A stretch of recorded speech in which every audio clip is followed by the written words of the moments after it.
కొండ నాలుకకు మందేస్తే ఉన్న నాలుక ఊడిపోయిందట.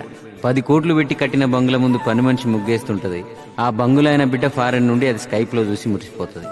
ఇది మనోళ్లకు స్టేటస్ సింబల్. కానీ మనకు అర్థం కాని ముచ్చటేందంటే, టేకు చెక్కలతో డోర్లు, వాకిలే కనపడకుండా మార్బుల్స్, అద్దాల కిటికీలు, అందాల నగిశీలు కాదు ఇంటికి అలంకారం. ఆ పని ఈ పని చేస్తూ ఇంట్లో తిరిగే ఆడపిల్ల. ఇక అప్డేటు అవుట్డేటెడ్ అనే తొక్కలో మాటలన్నీ ఉత్తే. పిల్ల ముద్ద పని ముద్ద అనే మాటే ఎప్పటికీ నిజం. అమ్మమ్మ నుండి అమ్మ కొంత మారింది. అమ్మ నుండి ఇప్పుడు అమ్మాయికి వచ్చేసరికి అమ్మతనం మాట దేవుడెరు. అసలు అమ్మాయితనమే మాయమైంది.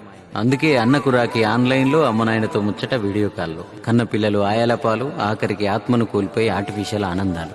వద్దురాబాయ్, ఇలాంటి పల్లె శిల్కను ఇలా పాటల్లోనో మ్యూజియంలోనో చూసే కర్మ ముందు తరాలకు వద్దు.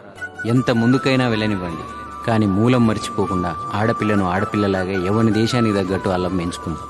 ఆడది బాగుంటేనే అన్నీ బాగుంటాయి. ఎందుకంటే ఆమె ఎలా ఉందో ఆమె చుట్టూ ప్రపంచం అలాగే ఉంటుంది. అన్నింటికీ మూలం ఆడదే కాబట్టి.